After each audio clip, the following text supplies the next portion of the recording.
मेरे चैनल में आप सभी स्वागत है। मैं आपके लिए एकादशी व्रत की कथा लेकर आई हूँ। वीडियो अंत तक देखें, कमेंट में जय माता दी जरूर लिखें। एकादशी व्रत की कथा। एकादशी व्रत का महत्व। सनातन धर्म में एकादशी व्रत का अत्यंत विशेष महत्व है। हर मास में 2 बार आने वाली एकादशी इस प्रकार शुक्ल पक्ष और कृष्ण पक्ष मनुष्य को पापों से मुक्त कर मोक्ष की ओर ले जाती है।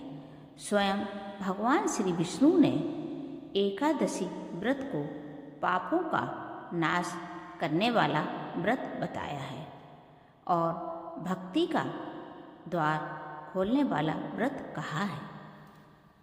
यह कहानी पुराणों के अनुसार है। जो व्यक्ति श्रद्धा, नियम और भक्ति से एकादशी का व्रत करता है, उसके जीवन के सभी कष्ट, रोग, दरिद्रता और मानसिक दुख धीरे धीरे नष्ट हो जाते हैं। कथा का आरंभ करते हैं। बहुत समय पहले की बात है। भारतवर्ष में चंद्रपुर नाम का एक समृद्ध नगर था। उस नगर में धर्म, सत्य और न्याय का बोलबाला था। वहाँ का राजा सुकर्मा अत्यंत प्रतापी परंतु अहंकारी था। वह अपने पराक्रम पर गर्व करता था, पर भगवान विष्णु की भक्ति से कोसों दूर था। वह पूजा पाठ को बिल्कुल नहीं मानता था। राजा का मानना था कि मनुष्य अपने कर्मों से महान बनता है। देवताओं की भक्ति केवल निर्बलों के लिए है। पूजा केवल निर्बलों के लिए ही है।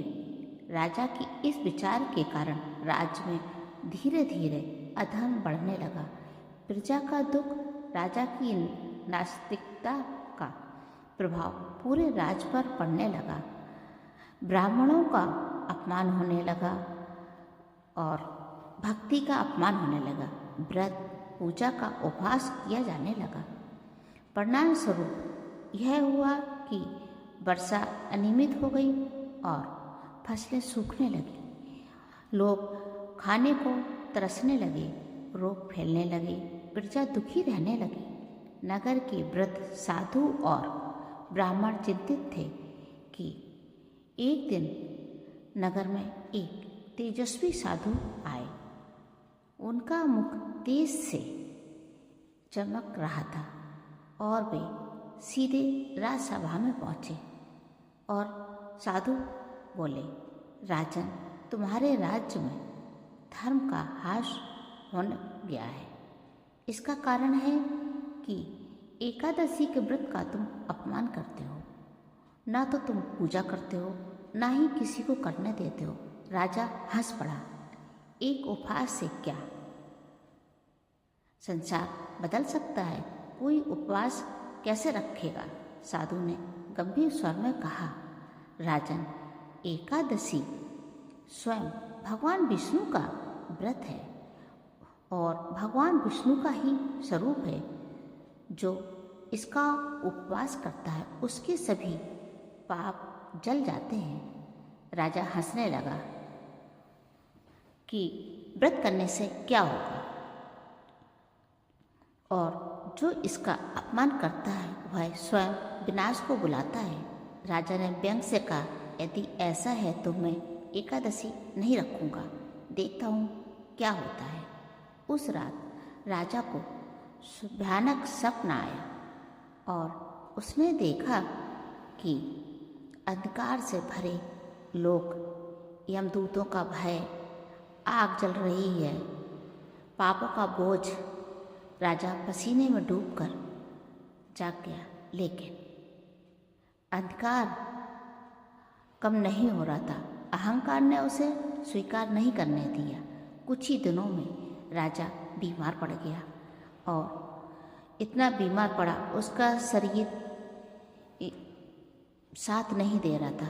वैद्य असफल हुए, शरीर क्षीण होने लगा। राजा की रानी धर्मपत्नी अत्यंत धार्मिक थी। वे नियमित रूप से एकादशी व्रत करती थी। उन्होंने भगवान विष्णु से प्रार्थना की, हे विष्णु भगवान, हे प्रभु, मेरे पति को सद्बुद्धि दें। यदि राजा ने व्रत किया तो वह शीघ्र ही सही हो जाएंगे। रानी ने राजा से विनती की, स्वामी, एक बार एकादशी व्रत रखकर देखिए।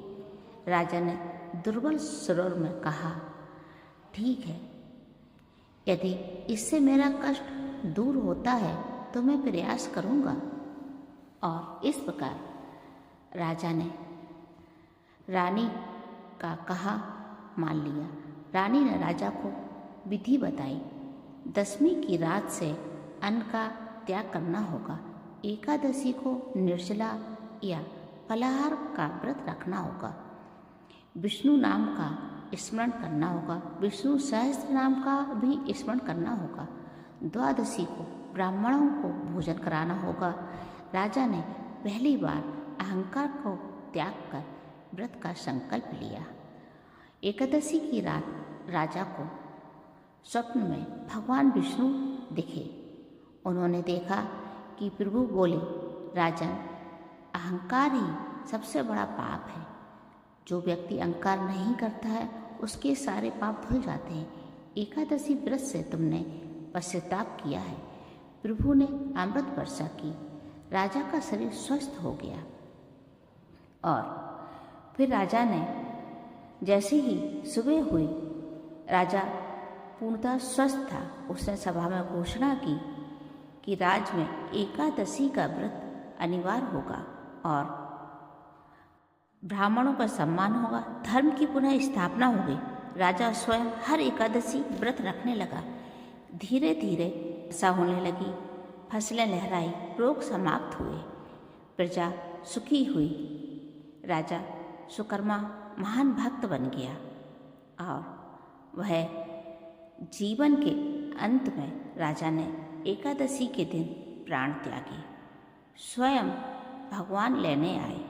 विमान आया और उसे वैकुंठ लोक ले जाया गया। जब जो व्यक्ति श्रद्धा से एकादशी का व्रत करता है उसके सारे पाप नष्ट हो जाते हैं। और जो कथा का श्रवण करता है, विष्णु नाम का स्मरण करता है, विष्णु सहस्त्र नाम का पाठ करता है, उसे पापों से मुक्ति मिल जाती है, रोगों से छुटकारा मिलता है, धन की वृद्धि होती है, अंत में मोक्ष की प्राप्ति होती है। एकादशी केवल उपवास नहीं है, यह आत्मा की शुद्धि का पर्व है। जो भी श्रद्धा से इस व्रत को करता है, विष्णु भगवान उसकी जरूर इच्छा पूरी करते हैं। विष्णु भगवान की जय, एकादशी माता की जय। आपको यह वीडियो कैसा लगा कमेंट करके बताइएगा। जय माता दी। लक्ष्मी नारायण की कृपा आप सभी पर बनी रहे।